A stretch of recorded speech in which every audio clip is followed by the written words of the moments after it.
And if I press that button, I think we are live. Good afternoon, everybody. Thank you very much for joining me and David and Adam. And we are here to talk about the future of Star Trek Captain's Chair. But before we do, most people watching this probably know David. Adam, do you want to introduce yourself quickly? Absolutely. Thank you so much for having me, Paul. My name is Adam Turczi. I happen to be the brother of this lovely individual above me. And not just that, but you've been involved in Star Trek Captain's Chair since the start? Since the start, to some degree, yes. Yeah. David originally came to me trying to get me into testing Imperium. I kind of bounced off of it a little bit, and then he showed me Star Trek Captain's Chair, and it just immediately clicked with me so much. And I wasn't even. You'll learn this about me very soon. I wasn't even a Trekkie at that point yet, but it just clicked with me so much more, and it also it got me down the route into becoming a Trekkie, and now I have seen pretty much every episode there is. Yeah. And it's been a wild ride. So But yeah, I've been involved in testing the first box, yeah, and then I helped more and more. And yeah. for the second box, I did loads more. So, David, you have told a story a number of times in a number of different places that one of the lead developers of the game played dozens and dozens of games of this without having seen an episode of Star Trek. Is that Adam? No, that was not. That wasn't Adam. That wasn't Adam. He was. That was somebody else. He was handed the pilot of Deep Space Nine pretty soon after the first game he played. Right. I think like the weekend after or something. Okay. Well, without skirting too much around the issue opening. and dragging this out too much, let me just put an image on screen now. Pleased to announce that Star Trek Captain's Chair, to boldly go, is going to be a standalone set. It is not an expansion. It is a standalone set, which is going to be the next game that is being released in the series. I've been told by David, so tell him if it's wrong, Q1 of next year. Is that right? He's shrugging. Well, last year on a video like this, we said later that year, and That's then true. we came out Q1 this year. So That's true. yes. But there is a link in the description of this video which takes you to the WizKids pre-order page, and I have it on good authority that page is going to be updated at some point today, and you can actually pre-order this from WizKids. Now, it isn't there, it isn't available yet. As I say, they're looking at Q1 of next year, but the pre-order link, which is in the description of this video, should work at some point. So we're going to talk a little bit about what's included in what I've been calling Box 2. Adam referred to it as Box 2. David, you seem reluctant to call it Box 2. I call it Wave 2. Okay. But I like to think in long term, it's like planning to do this for the next few thousand star dates. Okay. And we are going to be showing a few things, not everything, but a few things that is going to be included in To Boldly Go. But one disclaimer before we start.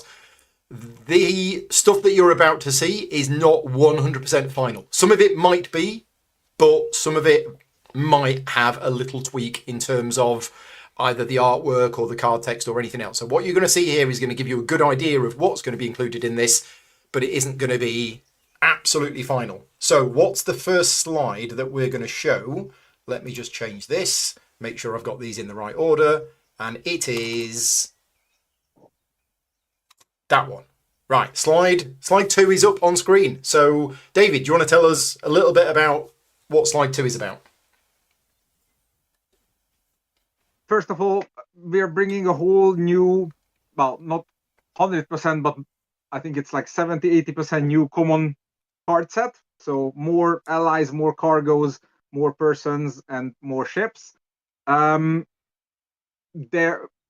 We try to create it sort of like semi-themed. Like it's still a bit of everything, a bit of every era, every species, but a bit more bit more combos, a bit more linked together than box one was, and this highlights a few examples of that. For example, we're introducing a bunch of Tellarite cards. Box one had only one Tavern Crit, if I remember correctly, whereas box two has at least 2-3 more. And Tellarites, being nice and argumentative, they handle incidents in their own unique way by giving it to their opponent. So that's, for example, a whole new keyword of to give an incident. Then we have a significantly increased number of communication tags rates in the game, and they tend to either look for aliens or other species or work together in various ways. And in case of the universal translator, you can also see that this one is even an encounter gainer. So no more Zephram Cochrane in this box, but we have other cool cards to snag you the surprise encounters.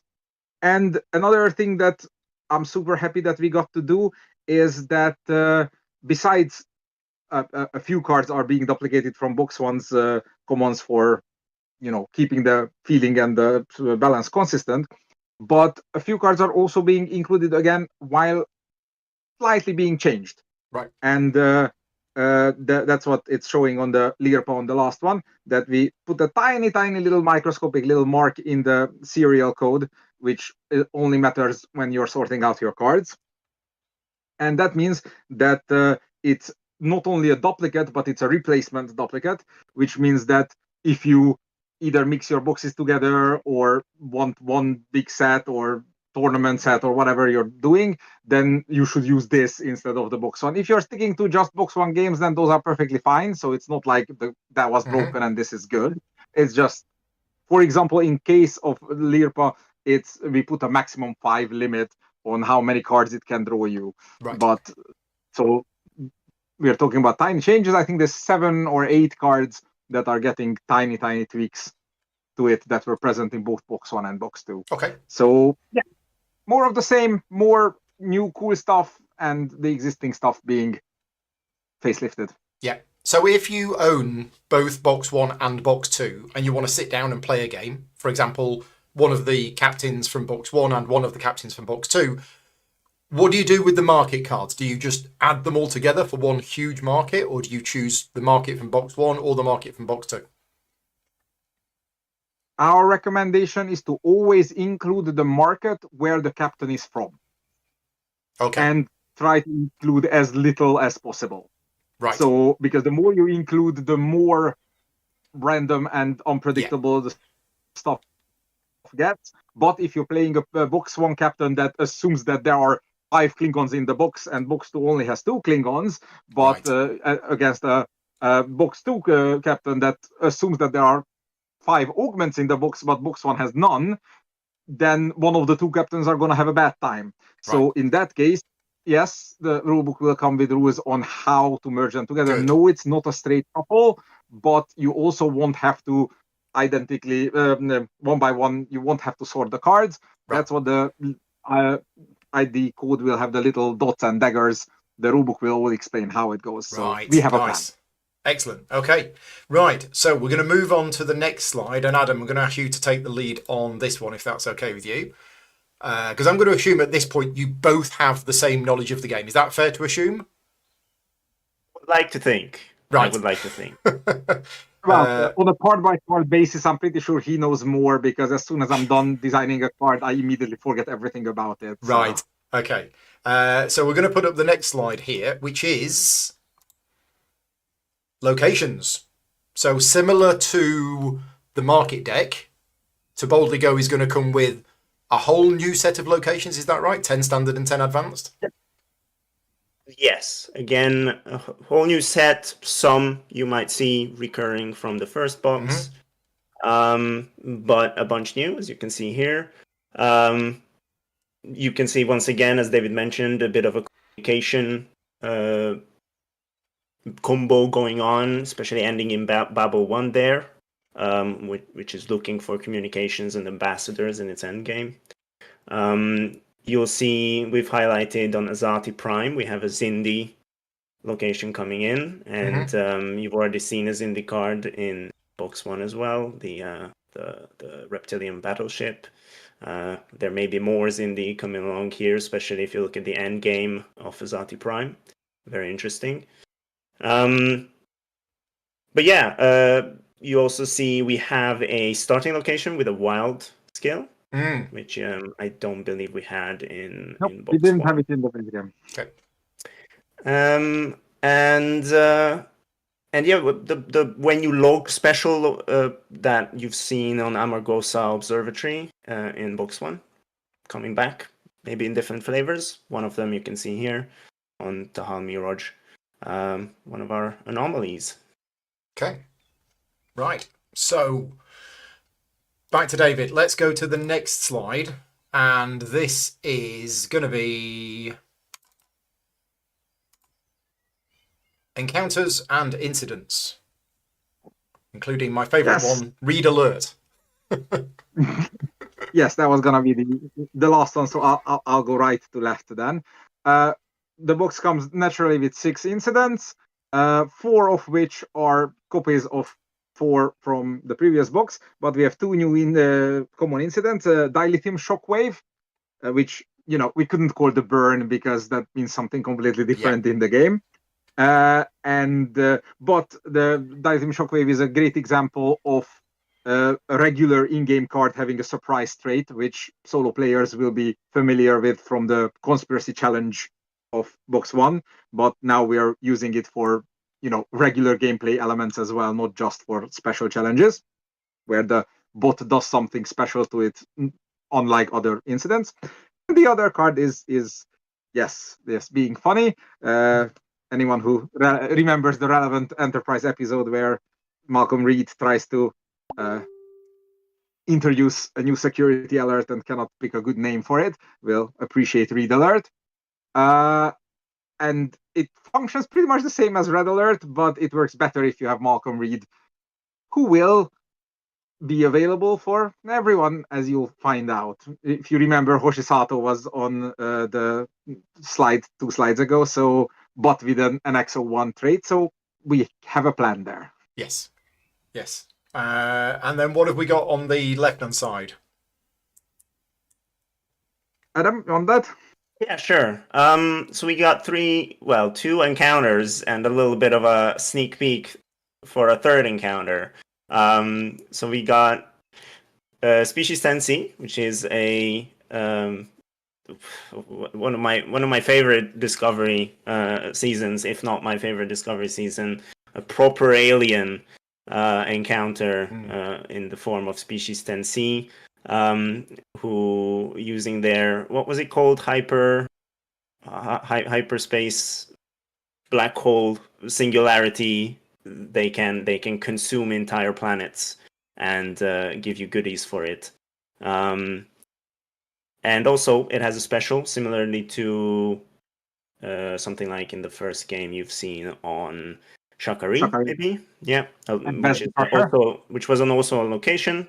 In this case, you have something that also works as an ally in case something in your deck needs an ally. You can also use Species 10C as that suite. Then we have a little bit of, again, sneak peek into a new thing that we're doing, Delphic Expand Sphere from the Zindi plotline in Enterprise. It has a special operation which generates wildcards. This is something that a couple of effects in this new box will be doing, which is while this card is in your staging area, it is generating a wildcard if some condition is met for the duration that this stays in your staging area, which is very interesting. And then lastly, you see a ship token in between 2 encounters. That's because that, if good Trekkies will see that is Gomtu, which is a massive alien ship, and this probably implies that we will have an encounter that is also a ship. But more on that. Late. At some point in future. Right, okay, let's move on to TBG5. So we're going to now show off the first of the captains which is going to be in this deck. And we'll start with David talking about this one. Philippa Giorgio. Yes, we are continuing our very good habit of covering all tracks, old and new, and another pick for the way Discovery makes different things to the usual. We picked Filippo Giorgio and the prime one, not the mirror one that everybody was guessing we're gonna pick. So yes, the first 2 episodes of Discovery was rewatched a lot of times while this deck was under construction, and it's the first military-heavy Starfleet deck we've done. But the nice thing about it is, true to theme, is that she wants to be a peaceful explorer, and most of her late game cards are science and strong in blue and scores well for that. But most of her build up is in red and in military because she needs to prepare for the Klingon incursion that will lead to the war. So yeah, that's the general thrust of the deck. It's complexity. I think we marked it as a 2, so the same complexity as we marked Shran in the previous box. So this will be our recommended entry deck for this box. And yeah, a couple of characters whom you've seen in Burnham's deck will come back here. Some of them, like Saru, will have very similar effects. Some of them, like Detmer, for example, will have similar but different effects, representing that she hasn't had yet the accident that makes her have the robotic piece above her eye, and so on. So it was nice to. This was the first time we got to revisit like a whole set of like a whole curve of the characters give you, and what else can we do with it than what we've already done with it. And instead of focusing on the dilithium and getting the Federation, this is all about the preparing for the war and collecting your red while keeping the long-term blue goals in front of your eyes. Anything I forgot? No, I just want to add, for those people that don't know Discovery, this is how it started, because Discovery had 5 seasons and it was actually very different over the 5 seasons.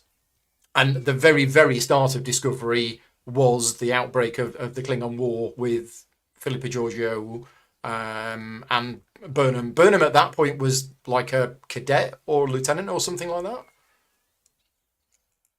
Commander. There. Nearly. She wasn't captain, basically. So yeah, it's good that you've gone right back to the start of Discovery, because I think a lot of people associate Discovery with seasons 3 to 5, and there was actually a kind of a Discovery before that.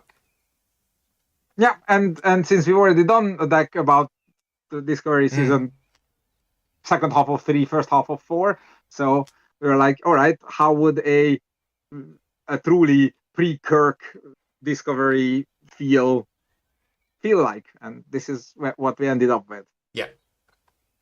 Excellent. Right, so we've seen enough of Philippa Giorgio. Let's go on to another of the captains that's going to be included in this box. So I can't help giggle because Star Trek Lower Decks is a very different Star Trek series. But Adam, do you want to start us off with this one? This is Rebner from Lower Decks. Yeah, one of my absolute favorite decks as well. This was one of the earliest ones designed in this box, actually, which may surprise people. But Backlit deck is utterly fantastic in my opinion. As you'll see on Rabner's passive, you have a hand 3, so it's just an entirely different beast. There's a whole different feel to how you go through your deck and what you focus on. As part of that, we don't have the Rebner's board shown here, player board shown here, but what you'll see on Rebner's player board is he only cares about the military track. He doesn't have any multipliers on the others. Right. So we removed a couple of concerns for you to focus on an entirely different concern. There is one of our higher complexity decks. I believe, David, this is an 8. 8. Yep, Wow. one above Burnham. Okay. Yeah, one above Burnham. So on first try, it may prove difficult, but once you get the groove, it's a lot of fun.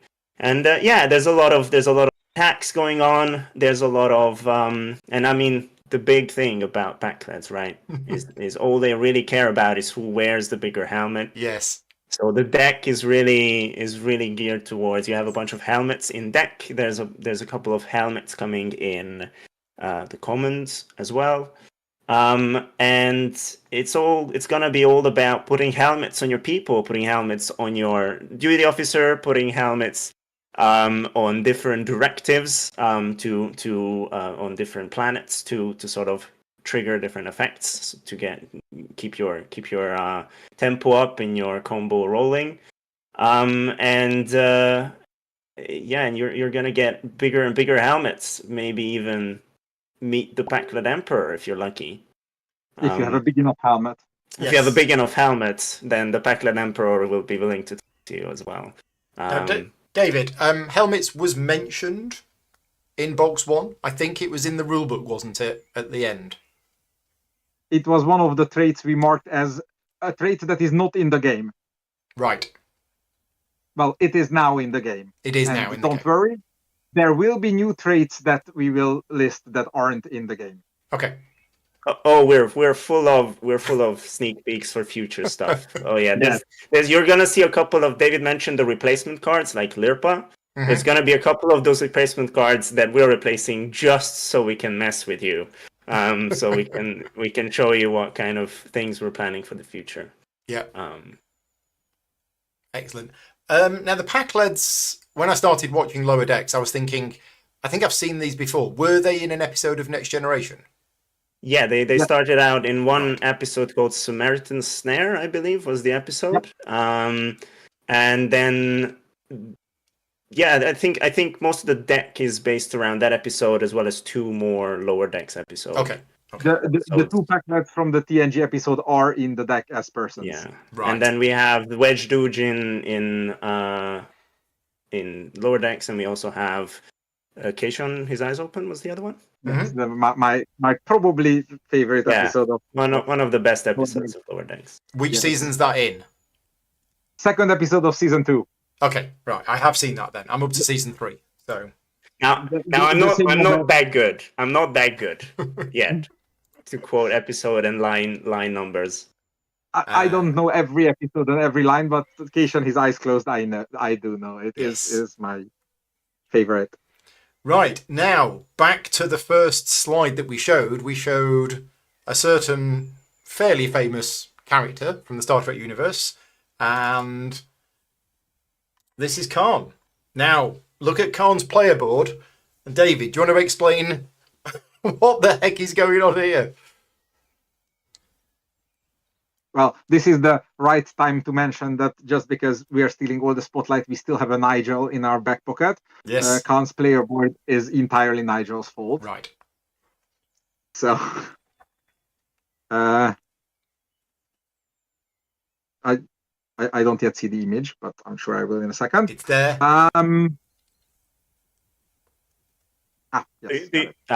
Yes, go on. Yep. So, what is happening here is that Khan is out to get his revenge against whoever is the opponent captain. Right. And he does that by collecting various traits to lay the perfect trap, and a few traits that are specific to the captain he's playing against. And so I don't know if you can read the player board, but there's a little blue instruction text that's saying that whenever you gain a card from the market or take control of a neutral location that has any of these 12 traits, then you can mark one of the traits of that card collected. And when he collects 6 of them, he gets a bonus. When he collects 9 of them, he gets a bonus. And when he collects 12 of them, he gets a bonus. Okay. Meanwhile, so this is like 1/3 of his craziness.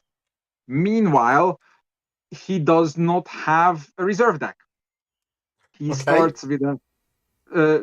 starts with a fairly big normal deck, full of plenty of cards that he can't actually play, and he has a passive ability on one of the cards that says, "When you reshuffle, do not enlist."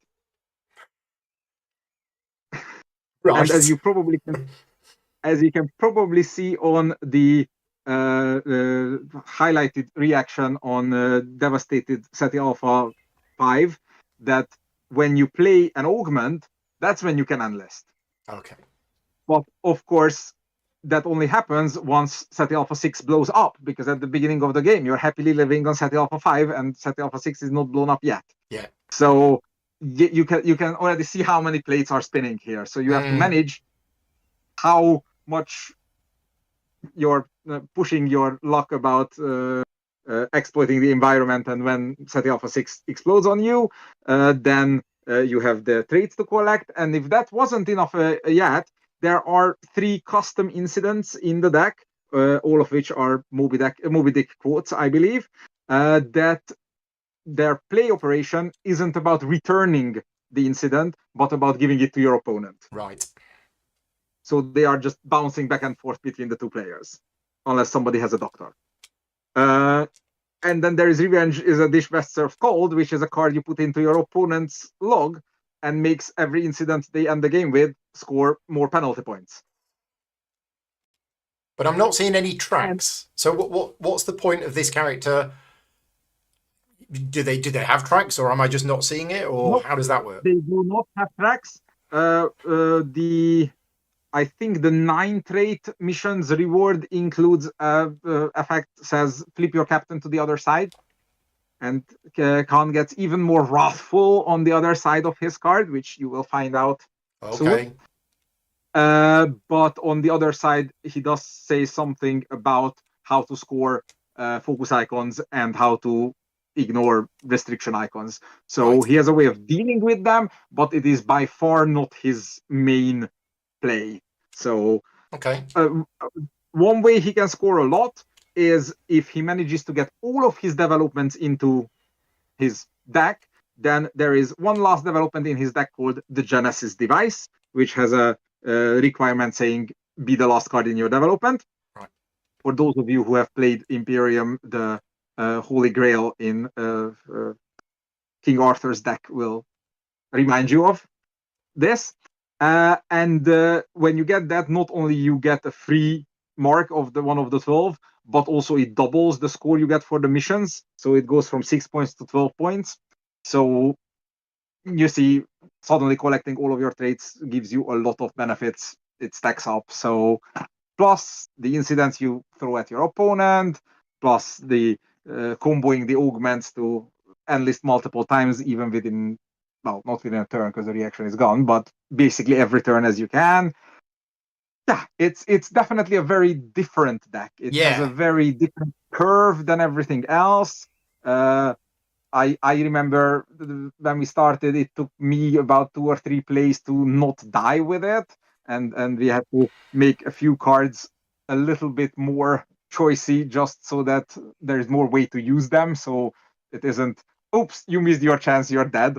So it was a very thin hole to thread with this deck to make it puzzly enough that you can't just rush the battlefield every time with incidents and make the other player be miserable, but still feel like there is a mad, vengeful augment coming at you. So yes, and this is a complexity 9 deck, so 1 above Rebner. Right. And to date, it's the highest complexity one we've done, mostly because the player board works so differently and the enlisting works so differently. Okay, so we've got 2 captains in this box which are a higher level than Burnham, which was the most complex captain from box 1. Yes, I was joking that we are accidentally following a very similar pattern to what Classics and Legends did in Imperium, that Classics had like all the low numbers and then one or two standing out, whereas Legends started higher and was a more flatter curve, and that's what's happening here as well. Right. Excellent. Okay, so we've got one more slide to show you about Oh, people are Captain's gonna love Chair this one. to boldly go. Yeah, I think a lot of people have been waiting for this one. So we'll just put it on screen.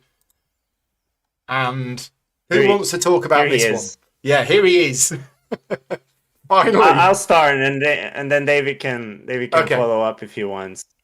Here he is, the man, The the legend. myth, the legend, indeed. James T. Kirk. This deck is based on, as you can see from his uniform, this deck is the movie version to match up with Khan appropriately. You'll find this, I think the complexity here we're looking at is a 3 or a 4. We're talking about a more standard Starfleet deck in general. However, you'll find that there's a very unique flow to Kirk's deck, which makes it honestly one of my favorites to play in this box. There is a I wouldn't even call it a combo. It's a flow state that the deck gets into that isn't only his cards but also his missions. The whole thing interplays with each other so well. All the people you'd expect to be in his deck, critical to his success, and you'll find in his missions he also goes to find the undiscovered country, and he also goes in search for Spock as well. So there's a lot to look forward to in his deck. Yeah, you can see a couple cards going on here. Of course, the legendary Enterprise refit, a unique directive called Needs of the Many, referencing Spock's sacrifice in Wrath of Khan, and you also have levitation boots from a classic scene. Yeah. Yeah, and you also get to get a hold of the bounty as well. HMS Bounty, Klingon ship. You'll get to do all the shenanigans that Kirk did in the movies. Yeah. It's gonna be extremely fun for everybody. So, David, I remember when you were telling me about this deck, and it suddenly made me realise something about the game, which I didn't actually realise. It's so obvious, but it was only until you explained it to me that it became clear. And for those people who don't know how Star Trek Captain's Chair works as a game, is you start with a deck of cards, and that is your deck. And you've also got a reserve deck that you will go into as the game progresses. And then at the bottom of the reserve deck, once you've got rid of all of your reserve deck, you've then got the development deck. So essentially there is a flow to the game. And David, you were telling me that the Kirk deck follows films 2 to 6, was it? Yes, 2 to 6. So it starts off, your cards, your current deck is 2 and maybe 3, I think. But then as you go into the reserve deck, you start to go into film 4, and then you go into the development deck. And basically, the flow of the game actually takes you through what happens in the films, which I just thought was great. I mean, we're cheating a little bit because the levitation boots is from 5 and it's in the starting deck. But by far and large, most of your starting cards are the status quo at the beginning of 2. Most of your reserve deck are the things that change in 2 or the new things coming in 3, and so on. And the two things mechanically I wanted to highlight about this deck, one that you can already see on this picture, the Kirk's Captain's Cards endgame operation, is that this is our first complete rainbow deck that you're incentivized to play on all 3 tracks and play on all 3 tracks as equally as possible. Right. Because, Kirk is essentially the wild card here. So you need science, you need influence, you need military, and you need to be good at all of them. And he's got by far the most skill icons and the most wild skill icons of any deck, but he has almost no focus icons, or in fact maybe no. I think he's got like 1 focus icon of each color, so a lot less than what other decks are playing with. So you have to look at the market and go shopping, but you Mhm. also have to push all three. So it's not as simple as, oh, I'll put 6 blue into play and then I'll play utilize. You have to get a lot more creative than that. Yeah. And the Okay. other uh, big feature that I love most about this deck is, again, I don't know if you can see that there is an activation on the captain card that says put a card on top of your deck to draw a directive from your discard pile, which essentially means that because you have to shop a lot of cards because you don't have focus cards, that with this deck it's quite common that you get a fat deck, and yet you can still have access to almost any time the right card you need. And then Scotty will find you ships, and then once you hit your development, there will be a card called Time Warp, which for the first time amongst anything says find any card as a free play. Find any card. Yep, which literally means it's a copy of whatever card you want. Yeah. And at that point, you're not playing your hand, you're playing your entirety of your deck without looking at the cards.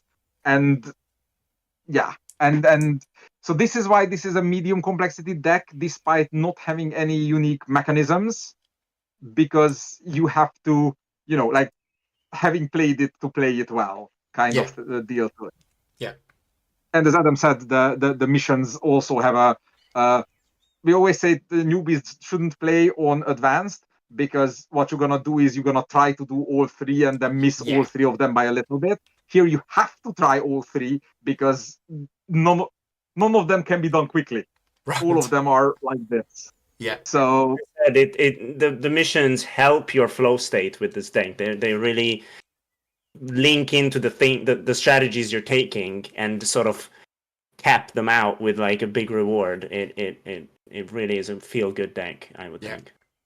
Cool. Yeah. There are 2 other captains that are going to be included in this box, but we're gonna keep those under wraps for now. There will be more information coming about the other 2 captains as we go along. So let's just go back to the first image that we showed, because there is something different with this box. As well as it being red instead of blue and it's saying to boldly go on it, it's also, and you might have to zoom in to see this, but Adam, your name is now on that box. So the game now officially has 3 designers: David, Adam, and Nigel Buckle. So congratulations, Adam, about getting your name on the box. Thank you so much. It's honestly been an honor. I mean, it's insane to see my name on any box, let alone a Star Trek box. So this has truly been amazing, and it's just, I mean, everyone pretty much knows it just by David's interaction with this whole thing, just how much fun it is to design this game, and I found that to be true as well. So yeah, thank you very much. There you go. Now, and thank you to the community. Everyone has been very lovely. The community is great, and Adam is the main administrator for the Star Trek Captain's Chair fan Discord server that we set up. So if you are on there, then Adam is on there. Now, I did mention everything. Yes, I did mention at the start of this video that there is a pre-order link on the WizKids website right now. You can go there right now and you can pre-order the game. It's not going to be coming out for a while. But some people have already been on there and have already noticed that this isn't the only product that's going to be coming out soon. There is going to be another one, and I believe, correct me if I'm wrong, both of these are going to be released at the same time. And this is Second Contact. This is true. This is correct. Now that box is a smaller box. So David, do you want to take the lead on what Second Contact is and why it's a smaller box? Second Contact is our first actual expansion, and it is an expansion to either the core box or to Boldly Go, or both if you want to go crazy. And so it does not contain everything you need to play the game. It's not a standalone box. You need one of the others, but it has a small number of common cards. You'll see soon why. And those can be shuffled into either and or both common decks. And it has a handful of new captains, but significantly less than core box. Therefore, it's a smaller and cheaper box. Right. Okay, so let's go to our first second contact slide. Now, I don't know which one of you wants to take the lead on this one. Tell me about Moopsy. I don't think we need to take the lead on this one. We'll just sit here. We'll just sit here. Just I wanted feel to make sure everybody knows I feel left that out. Moopsy is there. So, who wants to tell me about Moopsy then? This card had to be redesigned 3 or 4 times because we were having so much fun with Moopsy that it was like brutally, brokenly overpowered every time. Right. Every time it's Probably like, because we were biased. yes, we were very, very biased. but we got it right eventually. Okay. So this is a new cargo, which, as you say, can be added into either of the boxes. Yes. And there are a few more common cards, and we'll see more about them in a few slides from now. Okay, right. Let's move on to showing you one of the captains from this, and we've already seen him on the front page. And this is the first captain of the Enterprise, Christopher Pike. Well, technically the second, because Technically. Robert April is the first captain of the Enterprise. Okay, don't let David do that to you. I'll take this one. Okay, sure. I think the next deck is Pike. We have a time travel trade on a captain first time. We are, if our viewers may have seen Discovery, Pike, the modern Trek Pike was introduced in Discovery Season 2 as a temporary captain of the Discovery. And as part of that plotline, he gets to go to Boreth, which is actually a card in Koloth's deck in the first box. So we actually got a little sneak peek into Pike's deck in Koloth's deck if you play that. He actually gets to go to Boreth and interact with the Time Crystal, which is the last card on the slide here, to get a glimpse of a terrible fate, which is the fourth card on this slide. So it all kind of lines up for you. His deck is all about this knowledge of a terrible fate, this kind of interaction with time travel, and not just that, but this deck is unique in that you barely have any directives. Pretty much his entire deck is just people, because the crew of the Enterprise, the improbable, unstoppable, sensational crew of the Enterprise, is the best there ever was. And we had to make a card of pretty much every person on the crew. So your usual actions normally do through directives, you're gonna have to. There's a bit more complexity to it. It's all spread apart on different people. Some of them are stronger. Some of them ping off of different effects. So you'll have to consider exactly who you want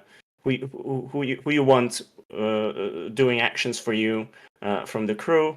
Which strategies you take. How are you going to involve this knowledge of a terrible fate into it? Because if you deploy that card, you're gonna start eating into your development. As you can see on the resupply, you have to junk a person or an ally from your every turn while you are managing this knowledge. And the only way to remove that knowledge is by logging an encounter. So it's a pretty interesting little loop to play with. And and then lastly, to mention the status card he has around this sensational crew. He also goes up on specialty tracks a little bit differently. He's going to be going up on tracks every time he puts someone into, once a turn. Every time he puts someone into play, a location, a person, a ship, anything that has a skill icon on it, he can go up on a track accordingly. So there's going to be so he doesn't have utilize. So you have an entirely different approach to how you're going to be dealing with specialty tracks. So I believe the complexity here is a 5. right? Because other than his, am I right, David? Just checking. Yeah, five or six. We hesitated a lot on that. I don't remember what we This landed was on. one of the hardest ones to nail down because other than a thorough involvement with time travel, there really isn't anything special he does. It's just full of effects. His deck is just really full of effects, and you have to really figure out which strategy you're gonna He's got a take. mini doctor combo going on because he's got 3 doctor cards in the deck. Yeah, So he's got Mbenga, he's got Christine Chapel, of course, and he's also got a doctor somewhere in his developments. Yeah, there's a lot going on in this deck, and I can't wait to see what Cool. kind of different strategies people come up with here, Cool. because there's so many. We've had one comment in the chat for somebody wanting to know how to get to the Discord server. So what I'll do is once this video has finished, Absolutely. I will go into the description of this video and I will add a link to the Discord server. So yeah, end of the video, give me 5 minutes and then I will put a link in there. Right, so moving on from Pike, we move on to the next slide, which is cards, various cards, allies, people, locations. What have we got here then, David? there is something very special about those various cards. Most of them have a lower decker trait, and if you look closer, you'll notice that the lower decker trait is red. And red means that it has gameplay relevance, because so far we've only done that for surprise and ongoing. What lower deckers do is they get to support their leaders, they get to support the officers. And we do that by introducing a whole new operation type called the support operations. You can see it highlighted on the first card, but if you look at closer to any of the second or the third, then those have support operations as well. The easiest way to explain support is it's a reaction from hand that you can only play during your own action phase. And you do it instead of the play operation, or in fact, some of the cards don't even have a play operation, which means that you meet the condition, you put it into your staging area, and you resolve the support operation. So it's in the white box because it's for playing it, but it's not a play op because you can't do it by itself. And yeah, thematically they are all lower deckers, and mechanically they all have a support ops, and crazy shenanigans ensue. The other thing that this expansion adds to the common market is a small Orion combo going on around the new common location Orion and the Erica Tandy, and I think there's either one more Orion here or in box 2, I don't remember, but yeah, we're slowly building up enough Orion. There was Verex 3 in box 1, so yeah, we're slowly building up enough Orion cards to make that score 1 point for each Orion card you have endgame condition on Orion be worth stuff. Yep. Excellent. Right. And it gives us more chance to show off lower decks and reminds us of all the wonderful moments. So, yeah. Right, we have 2 slides left. So now moving on. Speaking of lower decks, we have another captain. Who else are we gonna use to show off the lower decker mechanism? Yeah, we got a whole deck full of them. I'll let David take this one, but just be careful. Stop him in, because otherwise he's 30 minutes. Yes, this is my favorite deck. So, I think we ended on a complexity 7 on this, but mostly because the combo chains are insane. As you would expect, every main character from lower decks has support operations because they're all lower deckers, and they very much like to trigger from each other. The one attendee triggers when you promote others. When you promote other lower deckers, Boimer triggers when somebody else gets promoted. Beckett has friends, so she triggers when allies are played. And I think my record was playing 7 cards in one action. like this in a giant crescendo, like to support the reaction playing a new card, then a new support pinging of that, etc., etc. So yeah, this is the crazy combo deck, and the emphasis is definitely on the crazy. That's why we highlighted Beckett's play operation, take 2 incident to gain a ship and free play it. So, and that's a starting card in your deck. Wow. So yeah, it's like the deck is dialed up to 11 in every way. Everything is super strong and everything is super dangerous. So I don't think you can read it, but the anomaly consolidation day says discard a card to take discard an incident to take a cargo, and just in case you don't have an incident to discard, you can also take an incident before discarding it. Right. So yeah, everything here is explosive and have a lot of ships, because a lot of California class friends are coming if you need them. Right. So Excellent. One thing I'd love to point out that I just really like, we kind of, I'm not sure if we stumbled into it or how deliberate we were originally, but I really lined up with a consistent design in that the lower deckers of Freeman, all of their activation, all of their duty officer operations are what you'd normally see on directives in a normal Starfleet deck. yeah, so Mariner is basically Utilize. The Boimler is basically Strange New Worlds. Well, Mariner is one half of Utilize, and then Rutherford is Rutherford is the other half. And interestingly, Jennifer Shreyan, who you've seen in the previous slide, who's also part of who is in the common decks, but is part of Freeman's crew in lower decks. She has Maximum Warp as her. So it was a very interesting design balance of doing this as well. Cool. Right. The last slide that we're going to show today, and this is another special one with some extra cards in it of characters from various Star Trek series. Yeah, I'll take this one. Okay. So originally, right, in Pike's deck, we had Krumov B, because obviously it was a time travel story, and we wanted more time travel cards in Pike's deck, and it was a location. You know, it's nice to fit those kinds of things into a deck. But we had an idea around crossover cards, around, you know, if Boimler, and how are we bringing in Boimler into Pike's deck that is not just, hey, pick up this card or have this card beamed or something more simple than that. And then after a lot of back and forth of design, and Pike's one of the decks we designed, like we drafted over and over again, to feel out how he's going to play best. We ended up attempting 2 different Pike designs side by side, and one of them was where we pulled Krumov out and did something unique.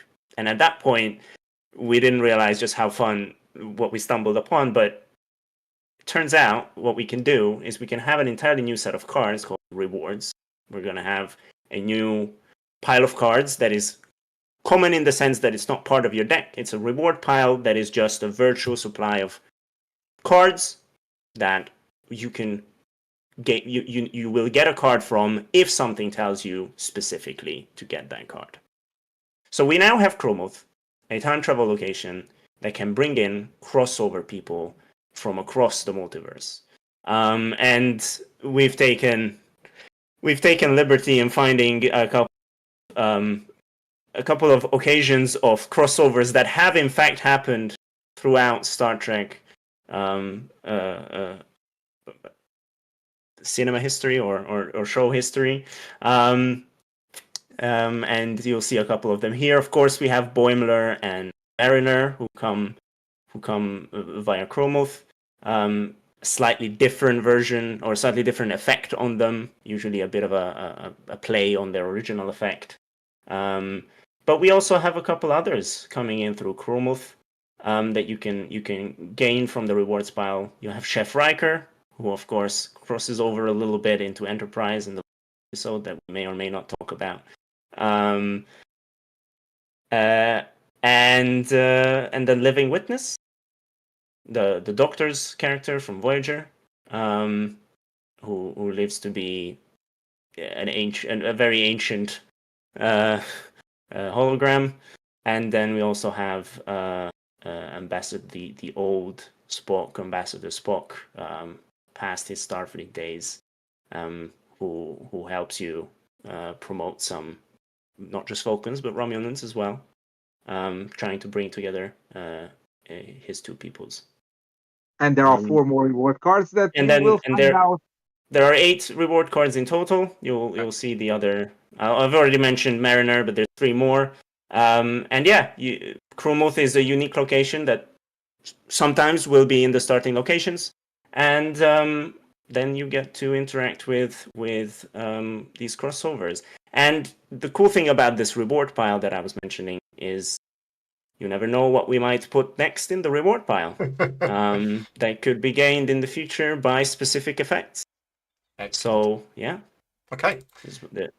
So one final question from me just before we move on. In box 1, there was also mention potential hints of other stuff for the future, but you've not mentioned any of that today. If you mean the Borg or the Badlands stuff, then yes, we will keep mentioning Borg and Badlands stuff, and still not put any of it in. Okay, but, we are evil. But don't worry, who knows? You'll know when there's something to know. You will notice. In fact, I'm fairly certain we are adding a 3rd mechanism that we are mentioning. Okay. And not doing anything with. Okay. But the future of the game is looking good, as I think it's fair to say that the game has been pretty well received across everywhere that I've been reading about it. Everybody seems to be really enjoying it and really getting into it.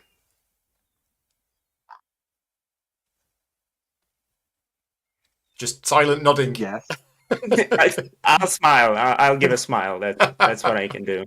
Excellent. So yeah, for more about the future of the game, join us here 1 year from now, and we might be doing another video where we talk about what's coming up in future. But cross fingers, who knows? Keep playing the game. As I say, join the community on the Discord server. I will put a link to it in the description of the video. And yeah, if you want to pre-order either Boldly Go or Second Contact, you can from the WizKids website right now.